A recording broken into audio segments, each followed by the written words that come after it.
Hello everyone, Namaskar and good morning to all. Respected Dr. Naga sir, Dr. Ketki madam, Dr. Nayan sir, Dhaval sir, Uri madam, Nandita madam and all my dear students. You all are dear students. You all are heartily welcome to today's session of Online Student Development Program.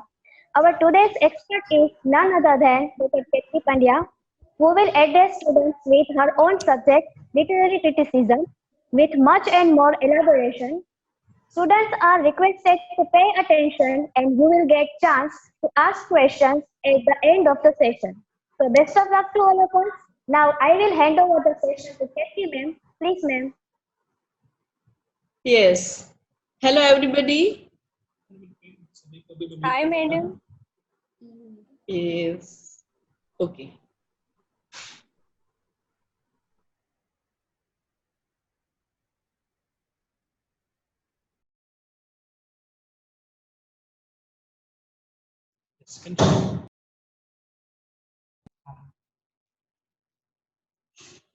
How do you say?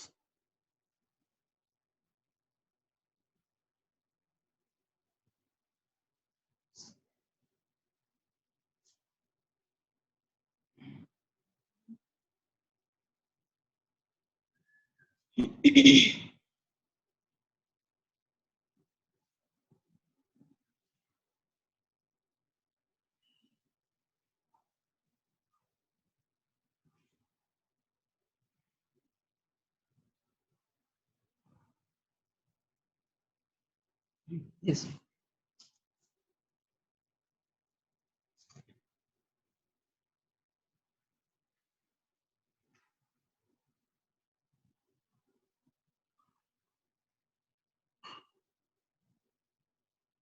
Yes, yeah, yeah, sure.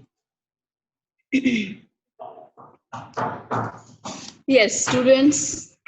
Hello, how are you, everybody? Namaste.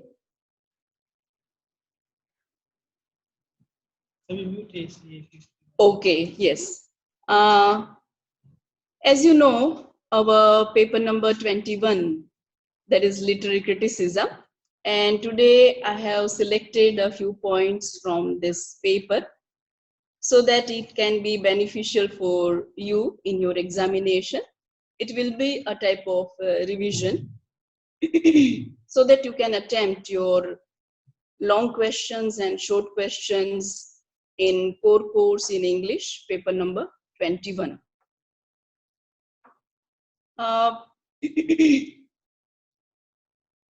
When we have to start the paper of literary criticism, as you know, first of all, we must understand what is literature, and then we have to understand what is literary criticism. So let us start with the first topic, and that is, what do we mean by literature? You all know because you have studied even in your BA semester 3 and 4, where Hudson also tells us about the types of literary works in which he has given a very good definition of literature, and he says that literature is a vital record of what people have thought, felt, dreamt, experienced, and felt about life through the medium of language. So here it is very much clear that literature is nothing but the reflection of society. It is the reflection of that age. It is the reflection of even personality of that person who writes any form of literature. The second thing that we must take here for explanation, especially of Mamatacharya's view, where we can come to know about the true nature of poetry, how it is superior to the creation of Brahma. So the creation of poet is always far better than the creation of Lord Brahma, where Mamatacharya points out, Niyati Kruta Niyamarahitam, Ahladeikamayim, Ananya Paratantram, Navarasa Ruchiram, Nirmitim Adadati Bharater Kavehe Jayati. So here with 4 different points, Mammatacharya has actually explained us the nature of poetry. He says that Niyati Kruta Niyama Rahitam. A poet has not to follow the rules and regulations which are actually followed by Brahma. Brahma has to take care of the change of seasons and day and night, but a poet is very much free. His creation is far better in this way also. Then he tells us about the second point, that is Ahladeikamayim. Means in poetry we find out nothing but aesthetic pleasure. A creative writer always thinks about providing entertainment or aesthetic pleasure to his readers. But in Brahma's creation, we find out happiness as well as unhappiness. So here also, poet's creation is very much different than, or superior also, than Brahma's creation. In the third number, he tells us about independence. That quality is really found out in the creation of a poet. A poet's creation is very much independent, whereas Brahma's creation depends completely on some of the universal laws or laws of nature. He is bound up to that bond, rules, and other regulations that he has to follow. But a poet is free. That's why in Gujarati also we say, "Jyan na pahunche Ravi, tyan pahunche Kavi." The fourth point also elaborately tells us about the superiority of poetry or literature. Here we must take the word or term poetry in a broader sense, and we must understand that poetry means all the forms of literature. Where he tells about the fourth aspect, and that is Nava Rasa Ruchiram. So in poetry, in any work of art, we find out one or the other rasa. There are 9 rasas in the creation of a poet, but there are only 6 rasas in the creation of Brahma. So Amla, Tikta, Katu, like that. Whereas in a poet's creation, we find out Karuna rasa, Shringara rasa, Hasya rasa, and so on and so forth. This is how Mammatacharya and other poeticians in Sanskrit also try to explain the meaning of literature. Being a student of literature, we should not forget the definition explained by De Quincey. De Quincey also tells us about literature of power and literature of knowledge, where he clarifies that literary books fall in the capacity of literature of power, because it gives us power, it moves us, it gives us something more than what is only cold facts or the bare facts of life. In non-literary books, means in literature of knowledge, the writer tries to impart knowledge. That's why literary books or literature of power is superior to other books. And here we can say in short that literature provides aesthetic pleasure, and at the same time it enables human beings to live life in a better way, in a very mature way. Now, if we jump to the next point, it is, what is literary criticism? So in your Hudson's paper, you must have learnt about this meaning of criticism also. T.S. Eliot very aptly says that literary criticism should be literary, and at the same time it should be criticism. Because sometimes students, what happens that we become so much engrossed with language and ornamentation of language that we forget that the main duty is to criticize. The main duty of a critic is to evaluate, that is to criticize the merits and demerits of a work of art. And sometimes we forget that it must be literary. So we must be very much objective in our work as a critic. In short, if I tell you that literary criticism is actually the act of critiquing any literary work, where we criticize any work of literature.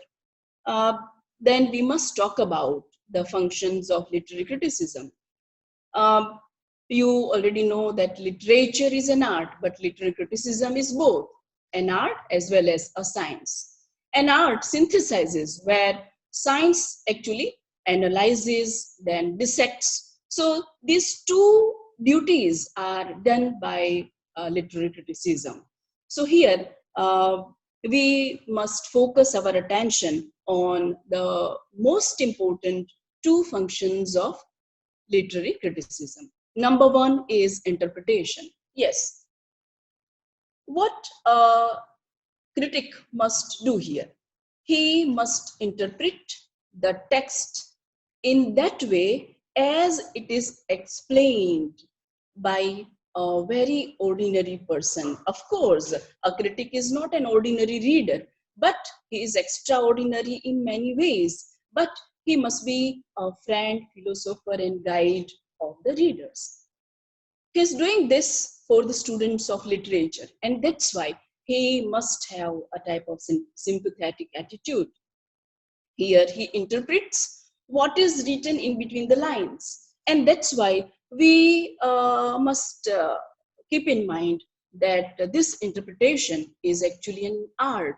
He becomes a mediator. So here criticism is a very good type of proper type of interpretation of a literary work. It includes an act of elucidation.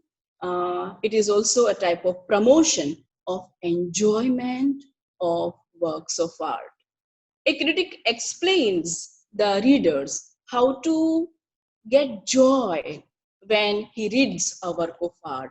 So first he has to understand, and then naturally, when you understand a work of art, you are able to get enlightenment, get enjoyment out of that work of art. The second function of literary criticism is judgment. Yes, a critic should not forget that his main duty is to judge a work of art. Here he judges the merits and demerits of a work of art. He evaluates here the style, the type of narration, the subject matter, the philosophy. If it is a drama, then the dialogue, so many things, different types of emotions, the thought process, the psyche of the writer. He has to evaluate so many things. And in that way, he becomes a very good link between the reader and the writer.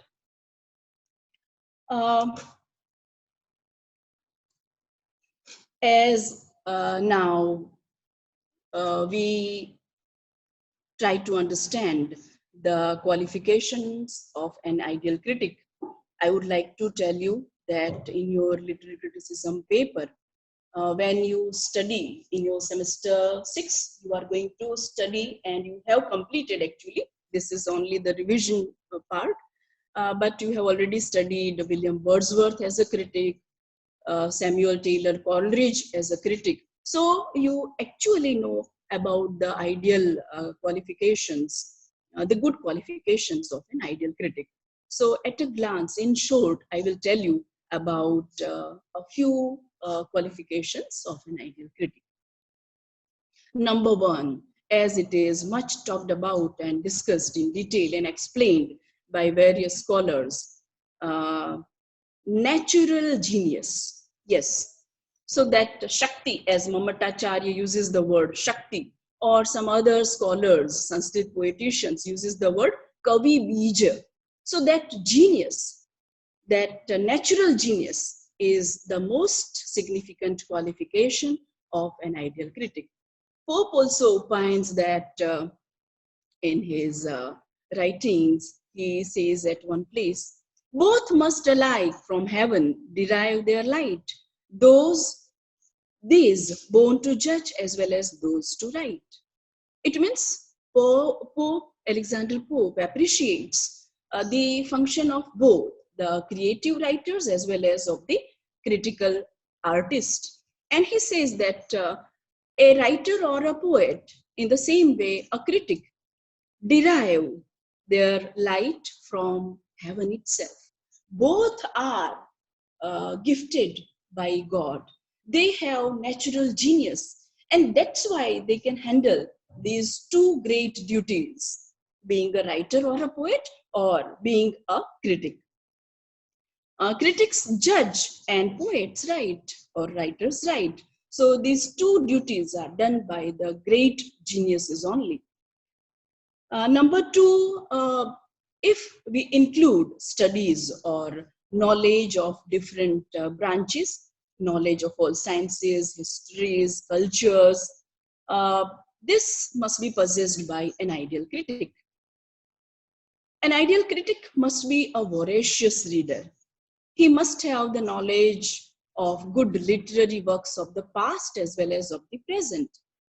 Uh, then only he can explain the psyche and the thought process of the writer to the readers. Yes, one more qualification is there, that a critic must be unbiased. He must not have any grudge or prejudice when he criticizes a work of art. Yes, students, you must have learnt about Keats. That is, it is said that Keats died of not of consumption or TB, but he died of severe criticism. Shelley, his good friend, discusses this thing in Adonais, a pastoral elegy. So here, it is very much clear that an ideal critic must be sympathetic. He must not be biased or prejudiced in his judgment of a work of art. Next, but a very, very significant qualification of an ideal critic is his disinterestedness or objective attitude when he evaluates a work of art. He should not take the favor of a reader, or he should not take the favor of a writer. Then only he can objectively judge a work of art. Yes, in short, we can say that he is a type of connecting link between the writer and the reader, between the inspired and the uninspired. He treads the same path as trodden by the literary artist. Means he has to, again, with the help of his intuition and with the help of his quality of imagination, emotion, he has to tread the same path of the writer. He has again to read about the theme, the art of characterization, the narrative technique or the dramatization, if it is a drama, then the philosophy or attitude to life as prescribed by the writer. So in a way, he treads the same path of the creative writer. Yes, an ideal critic must have intuition, emotion, imagination, and sensibility. Then only he can judge a work of art in a true sense of the term, in a proper way. And that's why I would like to quote here T.S. Eliot. Criticism is a development of sensibility. When you criticize a work of art by Narsi Mehta or Meera, you must have the same type of sensibility. If you want to judge the poem Jananini Jod Sakhi Nahi Jadere Lol, you must have the same type of emotional quality, the same type of sensibility in you as a critic. Then only you can criticize that work of art in a proper way for your readers. Yes, now if we jump to the next point, I would just repeat those critics whom actually you have studied in your semester 5. But it is just to revise the complete paper in a good link. Yes, so starting with Plato, because you know that Plato, who was the disciple of Socrates, he tells us about his ideal state, Ramrajya. He says that in my ideal state, I banish the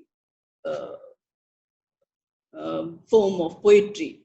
Why? Because he says that poetry is based on falsehood. It actually corrupts the mind of his Athenian youth. And that's why he does not like this function of poetry, because according to him, as we know that he was a Greek philosopher, a social reformer, so he thinks on that line. He is a moralist, and that's why he feels that poetry must actually make men better than what they are. And that's why here I would like to tell you about his theory of idea, means the theory of imitation or mimesis, where he clearly declares that this is the duty of a poet to make the citizens better citizens. I would like to add here one more point where Plato tells to us about the theory of inspiration. He tells that this is the muse, the goddess of poetry, who inspires poets. And that's why poets don't know when they write poetry. They are not in their right senses. Yes, we know that he was not an official literary critic because he wanted to talk about the ideal state. But we must take his word mimesis in a very serious way, because mimesis opens up the gate of literary criticism, and that is the root term from which we know that the complete paper of literary criticism starts or begins. One more thing I would like to tell you, that Aristotle, who was the student of Plato, he has been regarded as the father of literary criticism, because he was the first critic of literature in the true sense of the term, who writes in his poetics in detail about the forms of tragedy, epic, lyric, and comedy. When we talk about Aristotle, in short, I would like to revise you the term theory of catharsis, means theory of purgation, where he talks about purging away of the trivial or base emotions of fear and pity, and thereby we can attain the type of purification, and thereby we can enjoy the type of aesthetic pleasure provided by the tragic writer. Not only that, but the next point we can choose, that is Longinus. How can we forget our first romantic critic? Longinus is famous due to his treatise on the sublime. In his theory of transport or ecstasy, he says that this is the main function of poetry. The main function of poetry is not only to teach or to provide aesthetic pleasure, but it lifts up. It provides that type of sublimity to the readers. And that's why we cannot forget Longinus also. Our next critic is Dante, who has expressed his views on illustrious vernacular in his one small treatise on vernacular. And here we find out that he tells that a real poet must use only vernacular, means the mother tongue. And he tells that it must be illustrious, it must be fantastic, unique, extraordinary. And this vernacular must not use that type of language which includes provincialism. Next is Sir Philip Sidney. Sir Philip Sidney's ideas on the nature and function of poetry is found in his book Apology for Poetry, where he favors poetry and he discards those critical views on poetry done by different critics.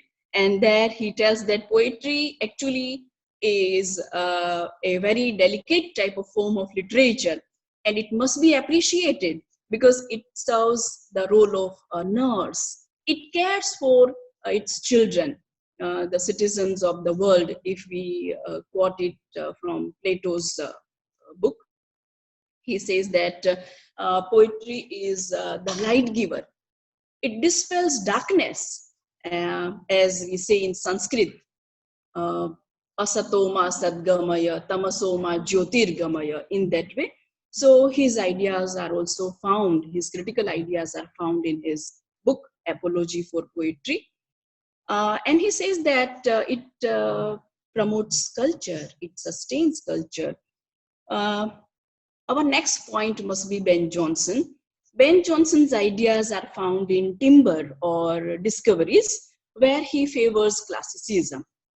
He pioneered the comedy of humors, as you already know, and in detail he gives us the theory of this type of comedy. But he also is of the opinion that an ideal critic must do his duty objectively, and a critic must have that natural genius in him. Our next point must be Dryden. Dryden's ideas, critical ideas, are found in his essay on dramatic poesy. He has also written prefaces, and he has been regarded as the father of modern criticism. How can we forget John Dryden? Because he was the first person who gives this line. Had he read ours, he might have uh, done his work in the best way. Means he tells this about Aristotle. Uh, so here we find out that Dryden's views are giving a drastic change in this perspective or in this scenario of literary criticism. He opens a new field of comparative criticism. He says that by comparing two different works of art, we can find out the true value of that work of art which we are going through. Yes, so we cannot forget the contribution of Dryden as a literary critic. Now we must jump to our paper, that is paper number 21. That is uh, Wordsworth, Coleridge, Saint Beuve, John Ruskin, Matthew Arnold, Walter Pater, and Crochet. When we talk about this paper, I would like to tell you that just go through the old question papers of last year's and you will come to know about the style, how the questions are asked. So in your long questions, you have to attempt this in detail, right? So just observe or rather read the marks and then attempt your answer so that you can know about the length of answer, and you must not waste your time. You must give justice to your answer. So here I will start with William Wordsworth. Yes, so William Wordsworth, who is very famous,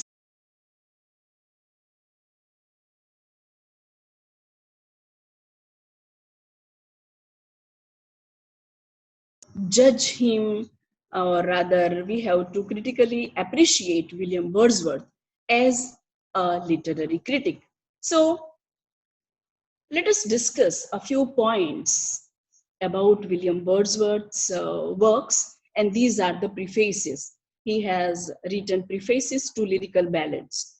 Girls, you already know, and we have talked a lot about literary ballads. Literary ballads is a monumental critical work done in collaboration. Here we find out a good contribution of both the writers, both the poets rather, or both the critics, William Wordsworth and Samuel Taylor Coleridge, where they have discussed in detail about the nature of poetry, function of poetry, and language of poetry, means choice of words. And in detail, we find out so many other things, use of meter and this and that and whatnot. Um, if I talk to you about William Wordsworth, I must not forget to tell you about the definition that he gives for poetry. I think and I'm sure that all of you know very well the definition of poetry. I think I have told you to rather memorize it by heart. So, in your heart, I think I'm sure that you know But just I'll repeat for understanding the complete meaning of this definition. This is: poetry is the spontaneous overflow of powerful feelings. Yes, Wordsworth became very famous with this definition, and here he discusses in detail about the nature of poetry. So, girls, you know that poetry is nothing but a type of overflow, and this overflow is not simple, it is spontaneous overflow. An overflow of what? Feelings. But feelings means what type of feelings? Powerful feelings, passionate feelings. So, here, through the definition, Wordsworth explains us the very nature of poetry. And then he tells that this is the function of poetry, that it must provide delightful teaching. Aesthetic pleasure is the main function of poetry. Yes, I forgot to tell you about Dryden's contribution. Dryden was a type of revolutionary critic. He was the first to tell very frankly that delight is the chief, if not the only aim of poetry. So now, one by one, now we find out the impact of romantic movement on these critics, whom we now are to study. So after Wordsworth, we have the second point in our syllabus, Samuel Taylor Coleridge. Coleridge's critical work, Biographia Literaria, has become very famous, and it is again a very, very remarkable critical work in the history of literary criticism, where he talks about the assemblastic imagination, because this point is in our syllabus. So we must focus on this point. Assemblastic imagination means shaping into one. So the type of that organic unity means that factor we find out here. So fragmented or you can say dispersed or separate things are put into one place with the help of this powerful imagination. So this very concept is explained by Coleridge, and he talks in detail about the primary imagination and secondary imagination. I had pressurized you in our class to remember this definition. So I'm very much sure that you remember the definition of the secondary imagination. And it goes like this. The secondary imagination dissolves, diffuses, dissipates in order to recreate. Yes, we all have the primary imagination, but now we know, as Coleridge explained in detail in his Biographia Literaria, that the secondary imagination is possessed only by the poets, or rather the great poets. And that's why they are able to create great epics, as we have Ramayana and the Mahabharata, as we have the Iliad and the Odyssey. Yes, how can we forget the Paradise Lost and Paradise Regained, where we find out the greatest work done by this secondary imagination. And the poets of this great classical works, they have shown to the world the miracle of this secondary imagination. They have diffused, dissipates, and dissolved different thought processes and different emotions in that way that they have successfully created, or rather recreated, something miraculous. And they have given this classical works to the world. Yes, I would like to talk to you about some other factors which are discussed by Samuel Taylor Coleridge. He also talks about fancy, but he tells that fancy is nothing but fixities, or rather it's a type of merely mode of memory. So he has given too much significance to this to the secondary imagination. And again, I would like to remember Dryden, because Dryden was the person who just takes this fancy and imagination in a a very topsy-turvy way. He thinks that imagination is fancy and fancy is imagination. But later on, Coleridge explained it in the most proper way, and the intricacies or the minute details given by Coleridge to explain this element of imagination and fancy. That is fantastic. We have to salute this critic. I personally like the concepts of Coleridge very much, and Coleridge is my favorite